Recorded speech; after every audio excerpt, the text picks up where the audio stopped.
participants, ladies and gentlemen. So I'll read my personal statement and then I'll give my co-author her opportunity to also greet you and say something about herself. Then later we'll get into the book. To all distinguished guests, both here and online, I greet you good day, wherever you are in the world, because we have organized for this to be streamed live, that's why I'm saying that. To the faculty and staff of the United States International University, please receive my warmest regards for supporting this book launch, as well as the role you have played in preparing me during my master's program, so that I would diligently serve my clients and society.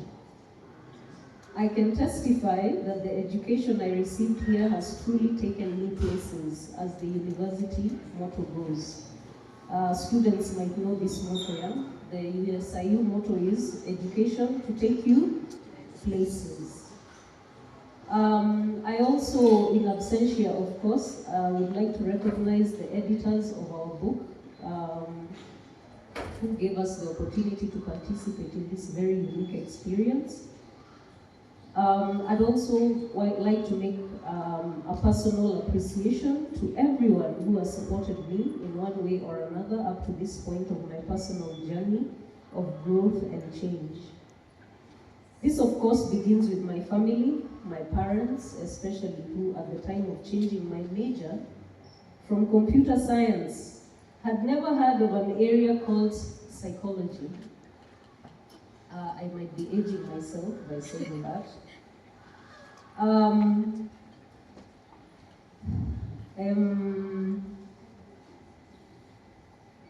Then I would like to thank all my professors here at USIU and at Montclair State University in the United States for teaching me what they knew. All my clinical supervisors, including Major Retired Bukuria, who is here, and my colleagues in all the places I have worked, which are very many. I also thank my supervisees, students, and trainees for allowing me to share with them what I have learned. In a special way, I would like to thank my clients for sharing with me their innermost thoughts and struggles, and trusting me to journey with them in their self-discovery. Finally, as a Christian, I simply thank God for everything. To those of you joining us who may not be in the field of psychology, I would like to welcome you and let you know that our field is focused on the study of human thinking, emotions, and behavior. It has many branches and specializations, some of which are taught here at USIU, such as counseling psychology, clinical psychology, marriage and family therapy. There are other branches, such as what we are discussing today, international psychology, trauma psychology, cognitive psychology, and many others. Students take specific courses at master's level to graduate in one of the above specializations. For example, clinical psychology, which is what I studied here at USIU, is concerned with mental illness and disorders. Okay? So with that brief introduction, I hope you will endeavor to know more through personal reading or joining a psychology program. After almost 2 decades on this academic and professional journey, here are some courses I would recommend. Students, please listen to this very carefully. These I recommend as a must-do to an undergraduate student interested in taking the plunge into this amazing profession. They may not all be available in the psychology department here at USIU, but you could read up on the ones that are not available privately. Number 1, Psych 101 or Psychology 101. So this seems obvious, but this is where you learn the fundamentals of psychology. and some history of its pioneers and theories. Number 2, perception. This course is helpful in understanding how a person in Japan is different from someone in Namibia or Kenya. Their daily experiences through sight, hearing, touch, taste, smell, as well as their human interactions become their psychology. Perception and international psychology are close cousins, so please take them both if possible. Number 3, logic. Before I joined undergraduate psychology many years ago at Montclair State University, I had been a computer science major, so this course became quite useful when I joined psychology. I was intrigued when I came across the psychology of machines. So for me, AI has been alive for many years. I know it as psychology of machines. These were my first glimpses of artificial intelligence as you know it today. Just a note, this course is different from cognition, which is more focused on something we call meta-thought. Meta-thought is thinking about thinking. Number 4, evolutionary psychology. This course was fascinating.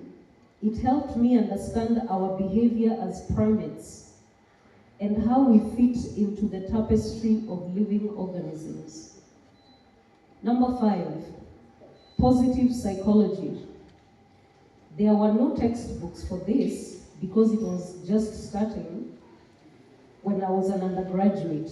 But I'm glad that it has emerged and is now focused on understanding what is going well with human beings.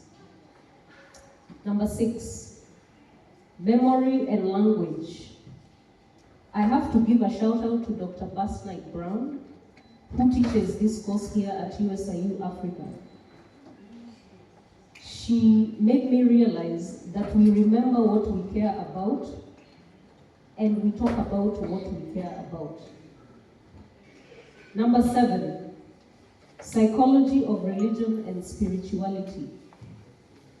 I didn't take this course in my bachelor's or my master's programs, but along the way I realized I had to read quite intensively on it, since 5 billion people in the world profess one of the Abrahamic religions, while another 3 billion profess some form of spirituality, which consequently informs their psychology. Now, why read this book? We are gathered here to reflect on the field of psychology from a global perspective, because the book is called the Handbook of International Psychology. So we get to reflect on how it's different and how it's the same in the various countries that are featured in the book. So we authored a book chapter 4, which is the Kenyan chapter. So the other books, the other chapters are for different countries around the world. Now, I am quite cognizant of the fact that geographical and political boundaries are man-made and have evolved over time, from kingdoms and empires, and that there may be significant overlaps in certain regions. It is important to recognize the historical context in which we are practicing. The global map as it is today has been in existence in the time that modern psychology began and developed. I'm talking about the second half of the 19th century to this 21st century. Modern psychology does not exist in isolation of other factors such as history, economics, politics, or disciplines such as medicine, philosophy, spirituality, and law. They all have developed together in the various countries and influenced each other, creating unique dynamics in each country. However, there still remains patterns of universal human nature in the psychologies of the various countries. Okay? So, in the book that we're going to be discussing shortly, these are the things you might want to listen out for, because they are the common threads that run through all countries in the world.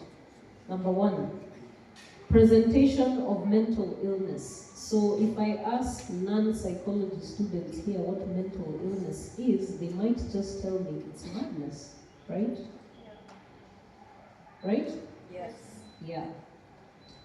Well, you get to know when you study psychology that mental illness is more than just madness. And it happens that that is what I specialized in, mental disorders. Number two, approaches to mental health interventions. So what are we saying? What are the ways in the world that people are dealing with mental health challenges? Every country is unique in how it deals with its mental health challenges. For example, Major Mukuria and I in Kenya, I'll tell you a little bit about the approach that we've experienced in Kenya. It's a crisis intervention approach, which we don't like one bit, because it means we are always reacting to situations. We are never ready for those situations. And that is not how it should be. For example, during COVID-19, you can imagine many people suffered from mental health challenges, right? We've responded to terrorist attacks. We've gone to the scene right after a terrorist attack has happened. So that is never fun. We hope that when me and her come to USIU, we hope that in the unfortunate event, which we all would not want, something like that would happen, that there is a mental health intervention ready for responding to such situations, okay? So in the book, you get to see how different countries respond in terms of those interventions. Number three, psychology mainstreaming or lack thereof. Mainstreaming means it's a buzzword, but mainstreaming, I mean normalizing psychology in the world and mental health, right? For it not to be being associated only with madness. So this means that in government, for example, every department in government, my dream would be to have a mental health professional or someone versed in mental health issues in every department in government. The other one would be to normalize research funding in mental health. It's very dismal in Africa, for example. And client uptake. How many of you have ever visited a psychologist? That's what I mean by client uptake. Most people find it very difficult to see a psychologist. In some departments that I will not name, we don't even have a name on the door, because it's too stigmatizing for people to come and see a mental health professional. So we don't write the name psychologist on the door, just so that nobody knows who you're going to see in there. That's how bad it is. So it's important that we normalize mental health. Number four, development of various specializations and research. So if you are listening to my first part, I named many types of psychology, right? I named cognitive psychology, trauma psychology, international psychology. There are many types. So those need to develop in their different capacities so that people are well versed with what psychology is all about. Number seven, opportunities. We need to create opportunities and contextualized systems in Africa. And this is what this book brings, one of the things it brings. It helps you to see that how psychology might be the same in how it's taught in different programs and universities, but it gets contextualized in where it's being practiced. Okay? And this is very important because it helps to serve the local population. For example, the ongoing movement in sub-Saharan Africa to indigenize psychology. Right now, there's a very serious movement in our field to indigenize psychology in an African setting, so that it doesn't seem so Western, okay? Because sometimes people refuse to see a psychologist because it just feels like for wealthy people. Only wealthy people have money to see a psychologist. So we want to dispel such kind of ideas. Number 8, a need for collaboration with other disciplines as well as other psychologists regionally and globally. So I mentioned that psychology does not exist in a vacuum. It exists along other disciplines such as philosophy, spirituality, law, economics, and all the rest.